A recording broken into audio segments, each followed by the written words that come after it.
Mga kababayan ko sa lahat ng sulok ng mundo, mula sa maingay na kalsada ng Quezon City hanggang sa mataong opisina ng New York,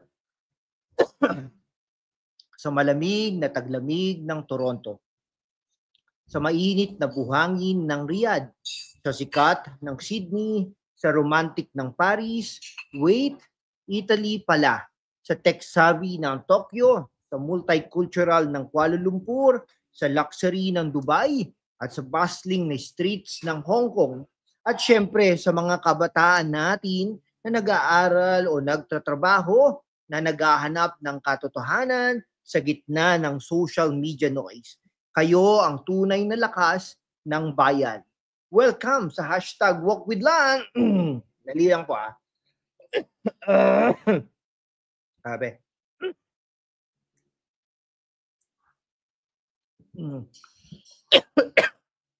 Okay, kung saan hindi kami natatakot sa mga higanteng panluloko dahil ang satire ang aming sandata at ang katotohanan ang aming eskudo. Ngayon, tayo'y mag-uusap tungkol sa pinakamalaking political circus ng 2025. Si Representative Chel Jokno at ang kanyang walang katapusang pagsisikap na ituloy ang impeachment ni VP Sara Duterte kasabay ang isang 80% poll na parang fake news na gawa sa Photoshop. Pero teka, bago tayo mag-deep dive, hit that subscribe button, mga kawo. At kung ready kang maging bahagi ng aming laban, join the YouTube membership para sa exclusive contents, live Q&A, at para matulungan namin kayong maging mas matalino sa gitna ng political drama. Sama-sama ha, panatilihin nating malaya ang boses natin. Okay ha, simulan natin. Okay, natin sa ilang mga minutong paglalakbay na ito, buckle up dahil witty ito, factual at medyo nakakatawa, pero seryoso ang layunin natin. Okay, mga kawok, imaginein mo, ikaw isang OFW sa UAE, nagpapakahirap para sa pamilya, tapos biglang magdodon patrol ka sa phone at makabasa ng headline. 80% ng mga Pinoy pabor sa impeachment ni VP Sara at si Representative Chel Jokno, ang self-proclaimed human rights champion, ay nagsasabing kailangang ituloy ang laban. Wow ha, parang Hollywood movie, di ba? Okay, pero teka, veteran journalist mode on ha. Akin na ang mikropono, parang si Deo Macalma sa DZRH na sa bawat komentary ay may halong tawa at talim na taludtod. Una, ano ba nga itong kwento na ito? Noong July 2025, inimbento ang impeachment complaint laban kay VP Sara, mainly dahil sa confidential funds na parang nawala sa ere. Okay, acknowledgement receipts na signed ng mga ghost names tulad ni Mary Grace Piatos na hindi raw umiiral sa DepEd payroll. At si Jokno siya ay isa sa mga prosecutor sa House panel kasama sina Leila de Lima at iba pang opposition stars. Ayon sa Inquirer, si Chel ay nag-volunteer para maging legal eagle dahil daw sa kanyang expertise laban sa Duterte drug war. Pero wait bakit parang ang human rights advocate na ito ay biglang naging prosecutor ng witch hunt? Parang si Batman na nagiging Joker kapag may political agenda. Okay, factual check tayo mga youth viewers ko sa Japan o Malaysia.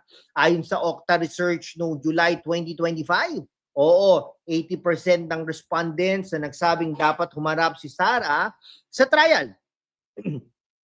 Pero teka, bakit hindi ninyo nababasa ang fine print? Ito'y tugon ng masa survey na bias sa urban areas at walang breakdown kung gaano karaming rural voters na karamihan ay pro-Duterte. Plus, pagkatapos ng Supreme Court decision noong July 25, 2025 na nag-declare na unconstitutional ang articles dahil sa procedural flaws. Biglang nawala ang momentum. Ngayon, November na at si Jokno pa rin ang nag-uudyok na ituloy. Bakit? Dahil sa power play o dahil sa personal grudge laban sa Duterte legacy? Parang si Jokno ay naglalaro ng chess pero ang board ay made of gel-o. Matigas ang dating, pero madulas ang takbo. Okay, ngayon mga kababayan, sa Canada o Australia na nagmi-miss ng adobo habang nanonood, pagtuunan natin ng pansin si Representative Chel Jokno, human rights lawyer, founding dean ng DLSU Law, chairperson ng FLAG. Sounds impressive, di ba? Pero sa gitna ng kanyang crusade laban kay Sara, parang nawawala ang kanyang moral compass. Una, factual. Noong May 14, 2025, inaccept niya ang invitation ni Speaker Romualdez na sumali sa prosecution panel. Bakit? Sabi niya para sa accountability. Ay, talaga, pero witty komentary ko accountability daw, pero bakit hindi niya in-account ang kanyang sariling party? Ang akbayan na halos walang boto sa last election, pero nag-o-offer siya ng libre ng legal advice, pero ang bayad ay ang reputasyon ni Sara. No? Pero believe ka rin, no? Believe po rin tayo sa akbayan dahil nakatatlong nakakuha sila 3 representatives.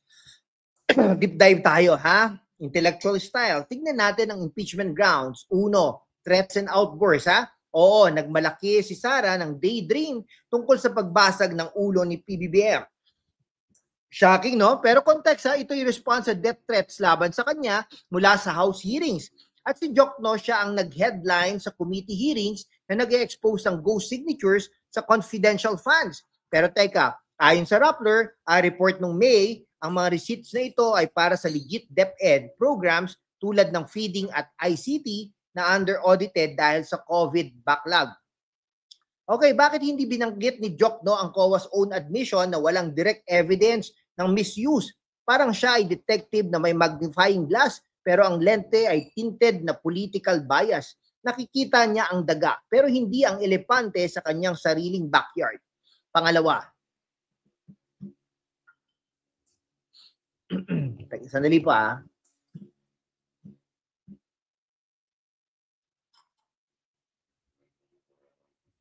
Okay pangalawa. Wait lang po nawawala yung StreamYard. Yan. Okay talagang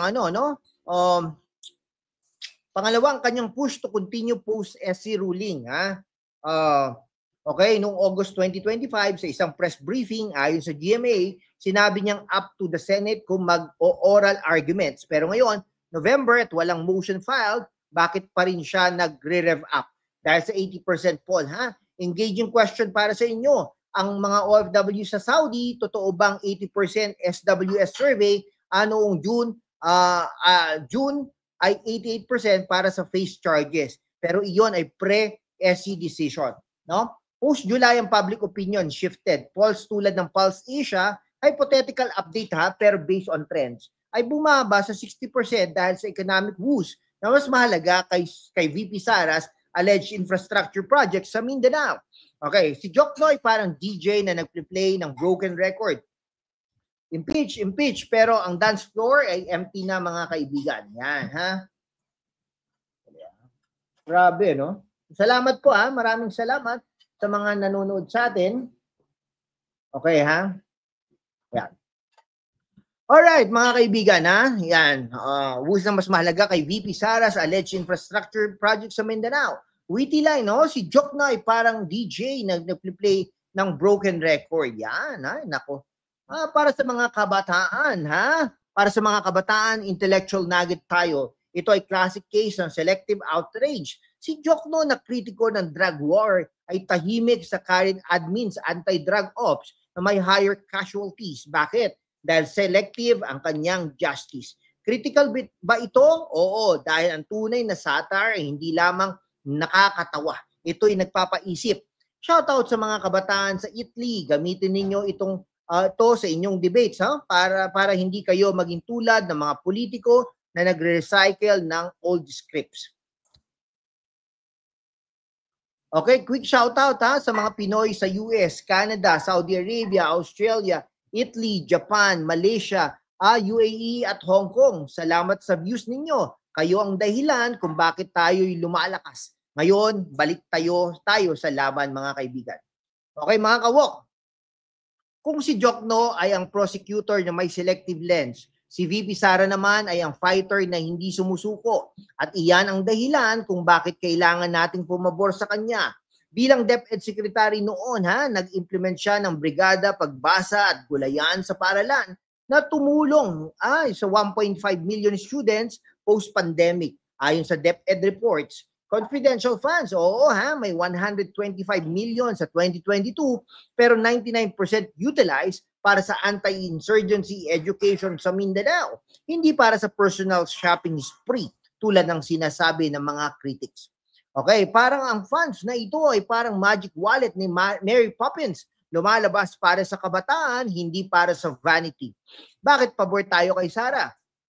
Dahil sa kanyang track record, Noong mayor ng Davao, binaba niya ang crime rate ng 70% ayon sa PNP stats. Walang Duterte style, EJ case, puro community policing.